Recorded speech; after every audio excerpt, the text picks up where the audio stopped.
Olá, sejam muito bem-vindos a mais uma aula de introdução aos Objetivos de Desenvolvimento Sustentável. Eu sou Letícia Lopes, gestora ambiental, especialista em desenvolvimento local e ODS e servidora pública municipal na cidade de Guarulhos, em São Paulo. Hoje eu vou falar um pouquinho mais sobre o ODS 7, Energia Limpa e Acessível. Então, ao longo dos próximos minutos, nós veremos uma breve contextualização do ODS 7, algumas definições e características. Vamos conhecer as metas e indicadores, fazer um panorama da situação brasileira quanto à dependência de energia e entender qual o papel dos municípios em relação ao ODS 7. Vamos lá? Bom, já parou para pensar no quanto dependemos de energia? Nós usamos a energia térmica, elétrica, veicular, quase constantemente e na maioria das nossas atividades diárias. A energia é um fator fundamental para satisfazer nossas necessidades básicas. Nós podemos cozinhar, aquecer, iluminar, nos comunicar, nos locomover e produzir até durante a noite. No mundo, a geração de energia é baseada em fontes não renováveis, que são aquelas em que o processo para a obtenção de energia lança à atmosfera os gases poluentes. São aqueles que agravam o efeito estufa, aumentam o aquecimento global e alteram as condições climáticas. Então, além disso, as fontes não renováveis podem ser facilmente esgotadas, e o esgotamento desses recursos geradores de energia é o motivo dessa crescente necessidade de se ampliar a matriz energética, que é o conjunto de fontes usadas para geração de energia, adicionando então fontes alternativas que provoquem menos impactos ao meio ambiente e à vida das pessoas. Outra questão que merece atenção no tema é que ainda existe a pobreza energética, sendo que 1 em cada 5 pessoas não tem acesso à eletricidade. Isso acontece porque o crescimento populacional força o aumento da demanda por energia barata, que por sua vez força o aumento da produção de energia. Então, considerando tudo isso, torna-se destaque a questão da necessidade de variar as fontes de energia e fazer escolhas mais sustentáveis, aumentando então o uso de fontes limpas e renováveis para proteger e conservar o meio ambiente e a vida das pessoas. Assim, o ODS 7 ele propõe assegurar o acesso confiável, sustentável, moderno e a preço acessível à energia a todas e todos. Mas calma, né? Vamos voltar um pouquinho, entender alguns conceitos que caracterizam o ODS 7. Então, o acesso confiável é o grau de confiança do usuário dos serviços de fornecimento de energia, ou seja, diz respeito à estabilidade do fornecimento de energia, de forma a manter a oferta adequada e previsível, sem interrupções. Então, é a chamada segurança energética. Aqui trata-se também do acesso à informação sobre os serviços de energia. Então, a geração, o armazenamento e o fornecimento. O usuário vai poder confiar na representação dos dados, que não podem ter nem erros nem distorções. O acesso sustentável tem a ver com a maior participação de fontes alternativas de energia e a maior eficiência no uso dos recursos naturais, promovendo a descarbonização da economia, ou seja, diminuindo a dependência dos combustíveis fósseis que emitem gases poluentes para a atmosfera no seu processo de queima para a obtenção da energia, né? Aqui também é sobre o consumo de energia que não sobrecarregue o planeta. Então, além de ser compatível com o desenvolvimento social e econômico, porque o ser sustentável engloba as esferas social, econômica e ambiental, né? Como a gente já viu aí nas aulas anteriores. Alguns termos que se relacionam com o acesso sustentável são redução de desperdícios, está relacionado ao uso de tecnologias menos intensivas e mais eficientes na geração e no fornecimento de energia, né? A eficiência energética, que é o uso racional de energia de modo que seja reduzido o consumo de energia necessário para certa atividade. Então, consiste em usar de modo inteligente a energia para se obter um determinado resultado. Um exemplo de eficiência energética é aquele selo de consumo de energia nos eletrodomésticos, que quanto menos energia um produto precisa para atender a sua utilidade doméstica e ter um bom funcionamento, mais eficiente ele é. Um outro conceito aqui que é importante para o ODS 7 é o conceito de fontes renováveis, que vem de recursos naturalmente renovados. em que a taxa de consumo e reabastecimento natural, né, são equilibradas.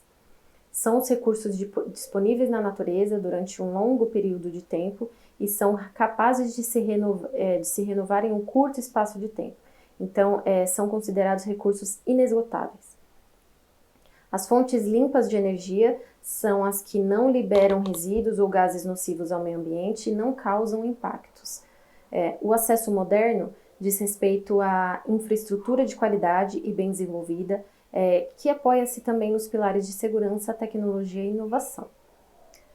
Então, considera também um menor impacto ao meio ambiente, substituindo velhas formas de produzir e consumir a energia por meio de equipamentos mais avançados. O que faz com que o sistema entre a geração de energia e a prestação de serviço à população tenha mais agilidade, então menos desperdício e menos esforço nas tarefas também. Assegurar os preços acessíveis é sobre garantir que todos e todas tenham, em qualquer região, né, tenham acesso à energia para as atividades cotidianas. Isso é crucial no que se refere ao alcance da meta de universalização, que a gente vai ver mais para frente, né, a universalização de acesso, já que pressupõe que, além de colocar os serviços de energia à disposição da população, é necessário garantir que as pessoas possam pagar para usufruir esses serviços, independente de suas condições de vida. Então, todos esses conceitos, eles estão presentes no ODS 7, por terem muita importância para melhorar o cenário atual do mundo quanto à energia limpa e acessível. Por exemplo, mais de 10% da população mundial ainda não tem acesso à eletricidade. Então, isso expõe para a gente aqui que a energia é sim uma questão que precisa da atenção dos governos locais, porque ela se correlaciona com todos os outros serviços básicos prestados à população. E, além disso, o desenvolvimento do setor de energia, juntamente com a adoção de modelos econômica, social e ambientalmente responsáveis, gera emprego e renda, né?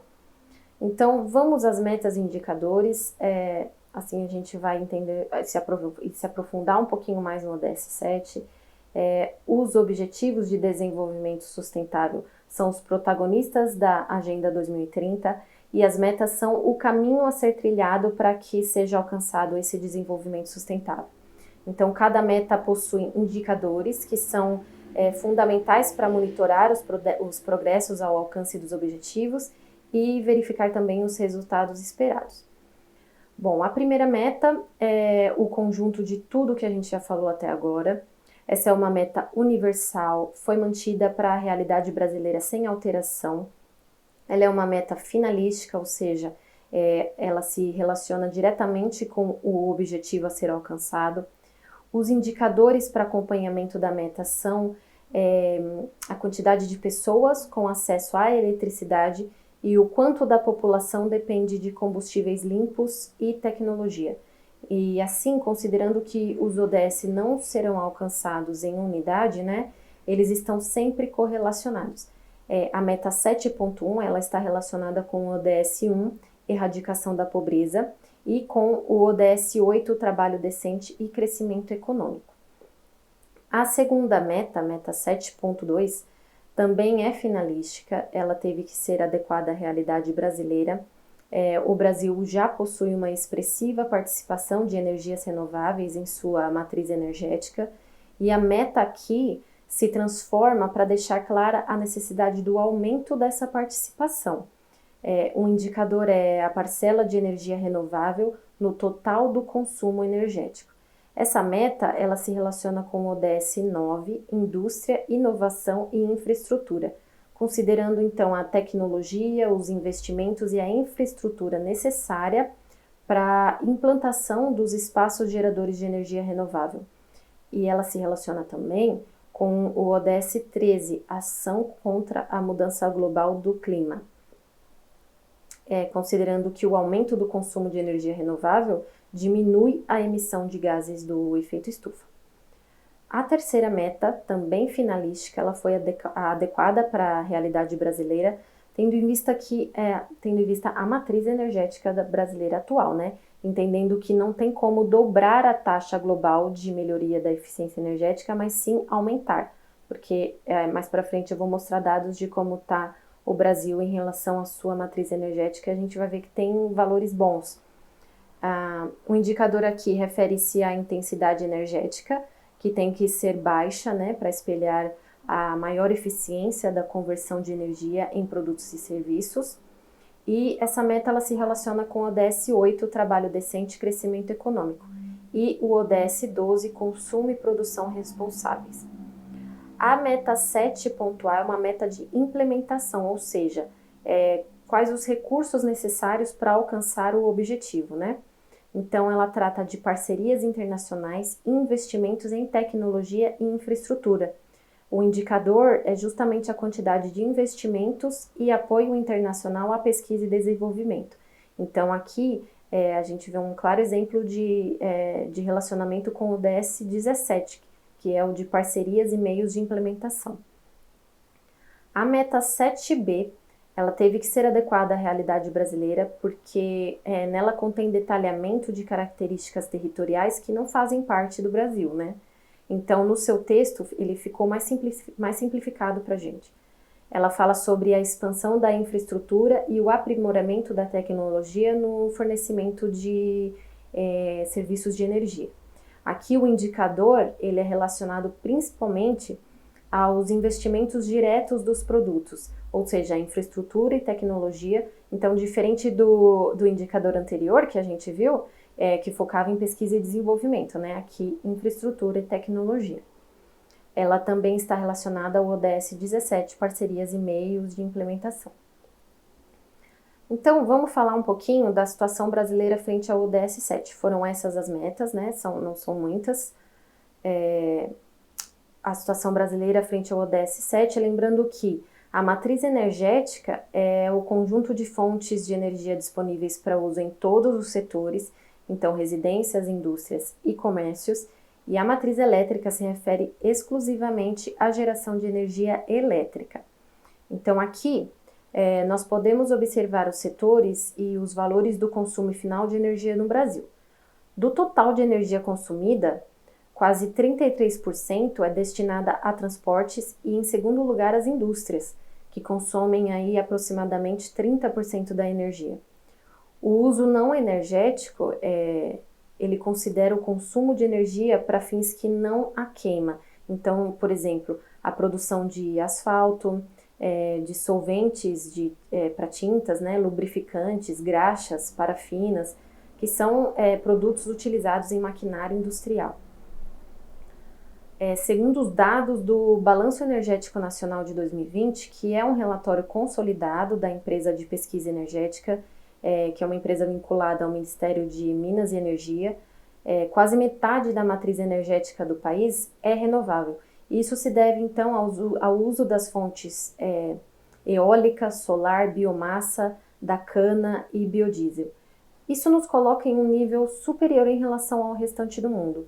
Além das já citadas, outras fontes renováveis utilizadas no Brasil são a hidráulica, a lenha e o carvão vegetal. As não renováveis são petróleo e derivados, gás natural, carvão mineral, urânio e outras em menor escala, né? Uma curiosidade é que nós consumimos mais energia das fontes renováveis que em outros países, e dividindo a emissão dos gases de efeito estufa pelo número total de habitantes no Brasil, a gente pode ver que o nosso país ele emite menos gases do efeito estufa por habitante que a maioria dos outros países. Os gases do efeito estufa, principalmente o dióxido de carbono, o CO2, são provenientes em maioria do setor de transporte pela queima dos combustíveis fósseis.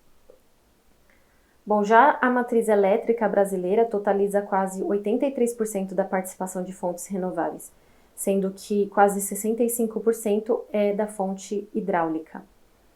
Bom, as centrais hidrelétricas são bem comuns no Brasil por conta do seu custo-benefício e da baixa emissão de poluentes para a geração de energia, mas a construção de barragens de grande dimensão pode resultar em impactos diferentes negativos, né? São os impactos no ecossistema fluvial. A diferença da participação de renováveis na matriz elétrica do Brasil em relação ao mundo é de 61%. Isso se deve ao aumento da geração eólica e solar fotovoltaica e ao recuo também da geração de energia através de derivados de petróleo. Então, nota-se uma pequena diferença entre 2018 e 2019 ali na situação brasileira, por consequência do decréscimo da oferta de energia hídrica em função da diminuição da importação e ao aumento da geração via gás natural, para lidar com a variabilidade das fontes renováveis. Bom, agora vamos ver um pouquinho sobre os exemplos dos municípios, né? Como os municípios podem atuar frente ao ODS 7. Existem várias iniciativas locais relacionadas à oferta de energia para a população, visando o desenvolvimento sustentável. Então, por exemplo, o uso de luminárias de LED para iluminação pública, o incentivo ao uso de energia fotovoltaica, que é a solar, né, para o consumo pelos órgãos públicos municipais, e o uso também de biogás, que é o gás gerado em aterro sanitário e que pode produzir também energia elétrica e térmica. Bom, são exemplos simples assim, mas a gente vai se aprofundar melhor nisso na próxima aula, que eu vou trazer detalhes maiores sobre essas iniciativas municipais. Então fica com a gente, assiste um pouquinho mais das nossas aulas e até daqui a pouquinho.